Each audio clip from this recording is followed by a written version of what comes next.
নমস্কার বন্ধু, মাই পাকশালাতে আপনাদের সবাইকে স্বাগতম। আজ মুগ ডালের সঙ্গে সজনে পাতা দিয়ে একটি রেসিপি করব। যদি ভালো লেগে থাকে সম্পূর্ণ ভিডিওটি অবশ্যই একবার দেখে নেবেন।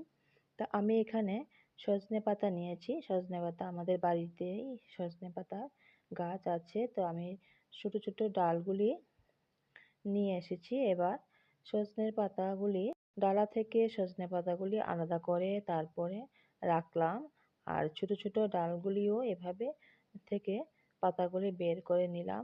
নিয়ে এবার সজনে পাতাগুলি একবার দুবার ধুয়ে তারপর ছুরির সাহায্যে যতটুকু পারা যায় কেটে নিলাম। এবার সজনে পাতাগুলিকে সামান্য পরিমাণে লবণ দিয়ে আমি এভাবে একটু মেখে রাখবো, যাতে সহজে সজনে পাতাগুলি নরম হয়ে যায়।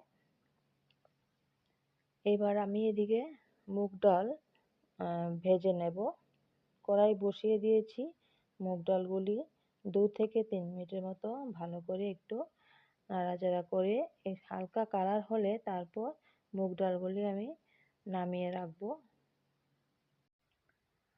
ঠান্ডা জল দিয়ে 2 থেকে 3 বার মুগ ডালগুলি ভালো করে ধুয়ে পরিষ্কার করে নেব।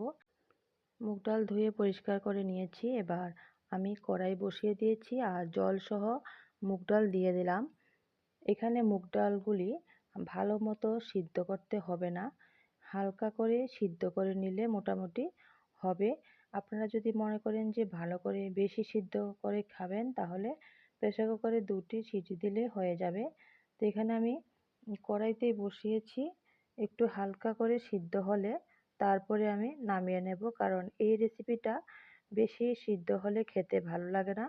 এবার মোটামুটি সিদ্ধ হয়ে গেছে। আমি ঘুটনির সাহায্যে একটু ভেঙে দিয়েছি ডাল, আর একটু ঘন হয়েছে তার জন্য জল দিয়েছি, আর সামান্য পরিমাণে হলুদও দিয়ে দিলাম আন্দাজ মতো। দিয়ে একটু নাড়াচাড়া করে দেখব কেমন ঘন বা পাতলা হয়েছে। এবার কাঁচা লঙ্কা দিয়েছি, 3 থেকে 4টি কাঁচা লঙ্কা দিয়ে এবার যখন জল ফুটে উঠবে তারপরে ডাল নামিয়ে নিলাম। এবার ফোড়ন দেব। কড়াই বসিয়ে দিয়েছি, সর্ষের তেল দিয়েছি, শুকনো লঙ্কা দিয়েছি 2টি, দিয়ে এবার ফোড়ন দেব। শস্য দিয়ে 1 চামচের মতো শস্য দিয়েছি। এবার শস্যগুলি যখন ফুটে উঠবে তখনই দিয়ে দেব থেতো করে রাখা রসুন দিয়ে ভালো করে আবারও একবার নাড়াচাড়া করব। রসুন দিয়ে আপনারা এখানে পেঁয়াজও দিতে পারেন, আমি পেঁয়াজটা দেইনি। এবার দিয়ে দিলাম সজনে পাতাগুলি যেগুলি আমি মেখে রেখেছিলাম লবণ দিয়ে। এবার দিয়ে দিলাম মুগ ডাল। দিয়ে দেখুন মুগ ডালটা মনে হচ্ছে একটু ঘন হয়েছে, তার জন্য আমি আরও অল্প পরিমাণে জল দেব। আন্দাজ মতো লবণ দিয়েছি। আপনারা যেরকম ঘন বা পাতলা খেতে পছন্দ করেন সেই অনুযায়ী জল দিয়ে দেবেন। আশা করি আমার আজ এই রেসিপিটা আপনাদের ভালো লাগবে। ভালো লাগলে অবশ্য বাড়িতে একবার খেয়ে দেখবেন আর কমেন্ট করে জানাবেন কেমন হয়েছে।